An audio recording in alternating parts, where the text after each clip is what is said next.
नमस्कार दोस्तों, कैसे हैं आप सब लोग।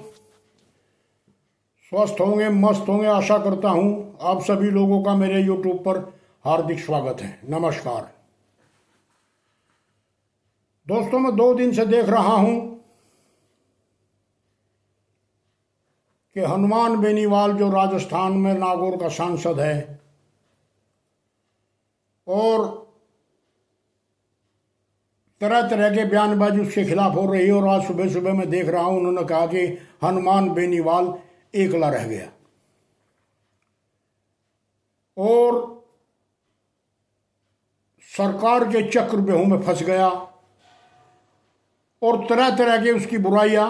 एक ज्योति मिर्धा जो वहाँ की एक लीडर है, उसे ये तो नहीं समझ में आया कि वो भी आपके ही समाज का है, लेकिन उन्हें बोलना है। दोस्तों, मैं कहना चाहता हूं, हनुमान बेनीवाल इकला नहीं। अब तक का जो माहौल था कि एक योजना कांग्रेस सरकार बनाती थी, एक योजना भारतीय जनता पार्टी सरकार बनाती थी और राजस्थान में यही चला आ रहा था। लेकिन लेकिन लेकिन हनुमान बेनीवाल ने एक तीसरा फ्रंट तैयार कर दिया और एकला चलो की नीति का जो नारा है बीजेपी वाले और कांग्रेस वाले दे रहे हैं, यो उनकी घबराहट और एक गिरी हुई मानसिकता का द्योतक है।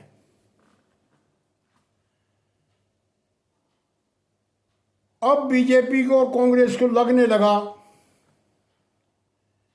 कि राजस्थान सरकार में, राजस्थान प्रदेश में हनुमान बेनीवाल एक थर्ड पार्टी बनकर, थर्ड फ्रंट बनकर तैयार हो गया और आपकी मनमानी अब नहीं चलेगी। दोस्तों, जब तक हनुमान बेनीवाल बीजेपी के साथ रहे, बीजेपी धड़ल्ले से जीत रही थी और अब की बार कांग्रेस के साथ रहे तो कांग्रेस को भी संजीवनी मिली और काफी कुछ सीटें हनुमान बेनीवाल के साथ आने से वो जीत गए।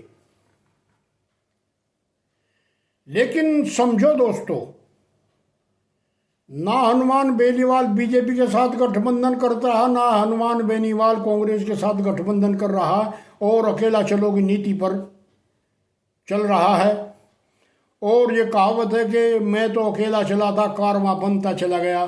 तो दोस्तों, आने वाले विधानसभा चुनाव में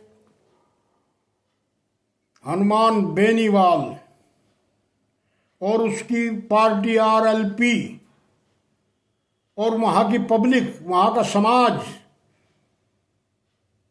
एक मुश्त हनुमान बेनीवाल के साथ है और वही डर सत्ता में रही सरकार को और विपक्ष में रही कांग्रेस को सरकार डरा रहा है। अभी कांग्रेस के कोई विधायक अली अली हैं, उन्होंने हनुमान बेनीवाल को लेकर बहुत कुछ अनर्गल बात कही और फिर सफाई दी के वो मुंह से जबान फिसल गई।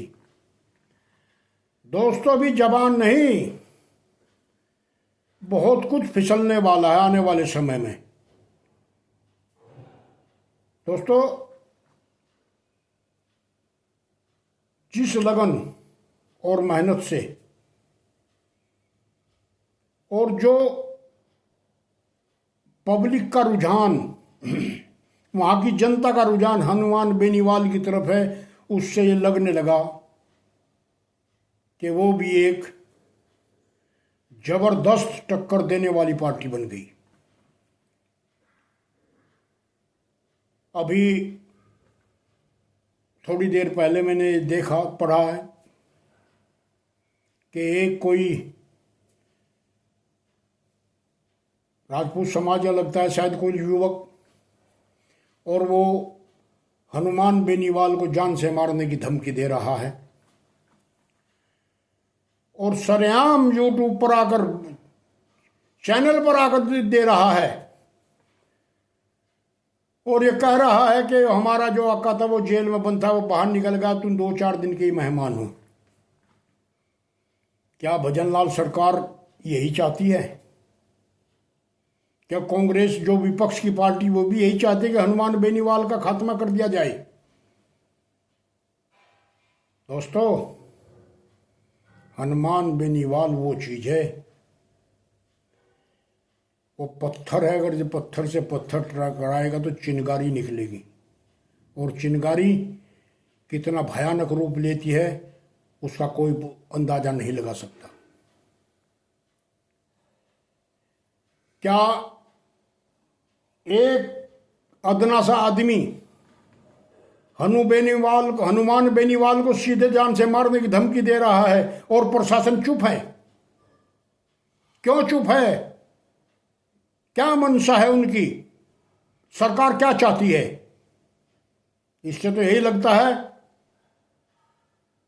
कि सरकार की नजरों में हनुमान बेनीवाल एक बहुत भयानक कांटा बन गया और उसे निकाल फेंकना चाहती है कांग्रेस भी और सरकार भी। लेकिन दोस्तों, जो पब्लिक के दिलों पर राज करता है, जो तेजाजी महाराज का सेवक है, उसका बाल भी बांका नहीं हो सकता। इतनी धमकी बहुत लोग देते, जो कमजोर लोग होते हैं वो इस तरह की धमकी देते हैं, और जो जानदार आदमी होता है वो उन धमकों की परवाह नहीं करता और अपने मंजिल पर चला जाता है। आज बड़े दुख के साथ भी कहना पड़ रहा है कि हमारे पूर्व राज्यपाल महामहिम चौधरी सतपाल सिंह की स्थिति भी बहुत एक तरह से मामला ख़राब हो गया, और अभी खबर भी आई कि मैं स्वर्गवासी हो गए।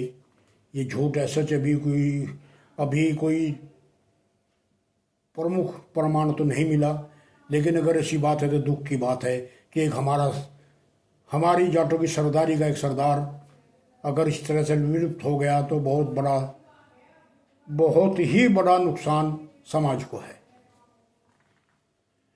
दोस्तों,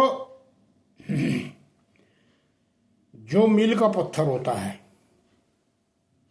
जो बॉर्डर पर गड़ा हुआ होता है, वो कितना शक्तिशाली होता है इसका अंदाजा दूसरा देश भी लगाता है, क्योंकि वो उसकी सीमा है और दूसरा देश भी उस पत्थर को टच करने से डरता है। इसी तरह से हनुमान बेनीवाल भी एक समाज में मील का पत्थर है, और आने वाले दिनों में बहुत ही जबरदस्त प्रदर्शन, बहुत ही जबरदस्त उठाव उस हनुमान बेनीवाल का है, जो सरकार में लगता है सीधी सरकार ही बनाएंगे। इस तरह की नगर भाषा कुछ लोग जो अपने ही समाज के हैं वह हनुमान बेनीवाल को गिरी हुई बातें कह रहे हो, टारगेट कर रहे हैं। ऐसा उन्हें शोभा नहीं देता। सोचना चाहिए, या कहावत पूरे दौर से है कि अपना मारे छाव में डाले, तो अपना अपना होता है। और धर्मेंद्र जी की वो फिल्म का गाना मुझे याद आता है, अपने तो अपने होते हैं। तो दोस्तों, बेनीवाल राजस्थान का नहीं, पूरे समाज का हीरो है, पूरे देश का हीरो है, और मैं अपना सौभाग्य समझूंगा। मेरा मन काफ़ी हनुमान बेनीवाल से मिलने को कर रहा है। देख रहा हूँ कब हमारे हीरो हमें बुलाते हैं, और बड़ी चाहना है कि मैं भी महाराज तेजा जी के दर्शन करूं और आप सब लोगों के बीच में जाकर अपनों का भी साथ देखूं और अपनों को गले लगाऊं। दोस्तों, अकेला हनुमान बेनीवाल नहीं, अकेली सरकार और कांग्रेस हो गई। जुड़े रहिए हनुमान बेनीवाल से और साथ निभाइए।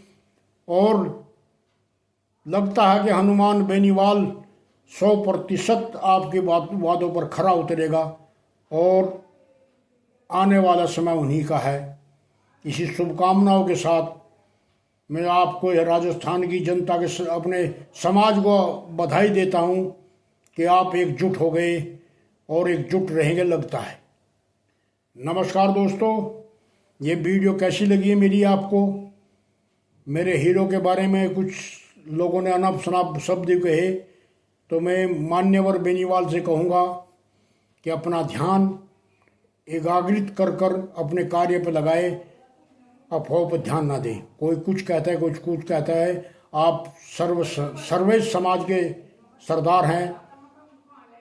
नमस्कार दोस्तों, मैं आपका Chaudhary Omkar Singh Dahiya, YouTube news channel सच के सवेरे के साथ। सब्सक्राइब जरूर करें और वीडियो को पूरा देखें।